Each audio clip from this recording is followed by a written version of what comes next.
예, 안녕하세요. 장사하면 김 대표입니다. 오늘은 1년 전에 샵인샵 점주에서 이제 가맹점으로 전환하신 저희 점주분 가게에 방문했었는데, 이제 1년이 지난 지금은 또 배달 시장도 많이 바뀌고 경기도 너무 안 좋다 보니까 지금 또 어떤 상황에서 운영을 하고 계신지, 그리고 또 고민이 있으면 또 어떤 고민이 있는지 한번 얘기를 나누는 시간을 갖겠습니다. 한번 가보시죠. 자, 안녕하세요. 안녕하십니까. 잘 지내셨죠? 안녕하십니까. 인사 한번 부탁드릴게요. 안녕하십니까. 지금 경산에서 바른보쌈 운영 중인 박재원이라고 합니다. 선생님, 저희가 작년에는 매출이 어느 정도 나왔었죠? 작년에 매출 이제 샵인샵까지 같이 해서 3천 정도 나왔습니다. 그때는 이제 샵인샵까지 해서 3천 나왔는데 지금 이제 1년이 지났잖아요. 네. 지금 어느 정도 되고 있어요? 작년 3천 나왔을 때도 거의 한 11월, 12월 달이었는데 11월, 12월 달 저희 최고 매출 한 4,300 정도까지 나왔습니다. 그러면 매출 대비 30~40%가 올라간 거겠네요? 네, 그렇죠. 샵인샵 지금 빼셨죠? 저희 바른보쌈만 해서 그러면 4,300 나오는 거예요? 그렇죠. 네. 지금 온리 바른보쌈만 해서 4,000인데, 그리고 운영 시간도 저녁에만 4시 반부터 새벽 1시 반까지만 저희가 운영하고 있거든요. 샵인샵 할 때는 거의 아침부터 11시부터 새벽까지 했었는데 시간도 많이 줄고 매출도 늘었어요. 엄청 좋은 거네. 네. 근데 요새 경기가 너무 안 좋아가지고 네. 지금 경기도 안 좋고 그 1년 사이에 정말 많은 일이 있었잖아요. 그렇죠. 배민 플랫폼도 계속 바뀌고, 그래서 이제 어떻게 보면 대부분의 자영업자분들이 매출이 정말 반토막 났다라는 게 그냥 말하는 게 아니잖아요. 네. 그 정도로 많이 힘든데 상대적으로 사장님은 매출이 지금 많이 오른 거잖아요. 네. 경기가 작년 같았으면 지금 더 올랐겠지만 그래도 이 정도면 정말 잘하고 있지 않을까. 네, 만족합니다. 또 내년도 더 바라보고 있고. 어떻게 이렇게 매출이 올라왔어요?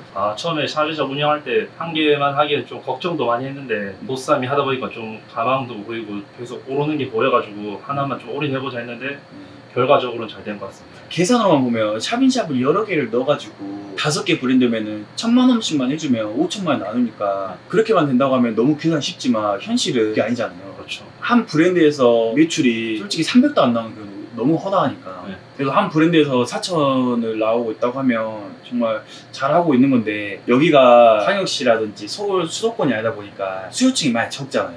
그렇죠. 네. 그래서 4천 그 이상을 높이기 위해서는 아마 많은 노력을 했을 건데 현실적으로 좀 쉽지 않았죠. 네네. 우리가 처음 샵인샵 했을 때랑 네. 또 지금 매출도 올라오긴 했지만, 우리가 보통 대부분 샵인샵이라는 게 장사가 안 돼서 들어가는 경우가 많잖아요. 네. 그때 사람들 처음에 좀 힘드시지 않았어요? 처음엔 좀 힘들었죠. 보통 이제 사람들이 샵인샵을 이제 하는 이유가 한 개가 이제 하던 게 안 되기 때문에 샵인샵을 더 추가하는데, 추가하고 이제 또 새로운 걸 배우고 하려고 맞아요. 하는데 보통 자기가 운영하는 방식을 이제 그 고집을 못 버리죠. 네. 저도 처음에 이거 바른보쌈 시작하면서 제가 원래 하던 대로 했거든요. 잘 안 되더라고요. 그래서 이제 잘 안 돼서 본부장님이랑 상담도 많이 하고 소통도 많이 했거든요. 근데 작은 거 하나하나 이제 밴드방에 다 올려져 있습니다. 저희는 메모지 그 작은 거라고 생각하는데 거기에 대한 리뷰가 엄청 많이 달리거든요. 그래서 이제 본사랑 많이 소통한 것도 매출 증가에 많이 도움이 된 것 같습니다. 이게 샵인샵이라는 게 결국 매출이 안 나와서 매출이 필요해서 추가를 하거든요.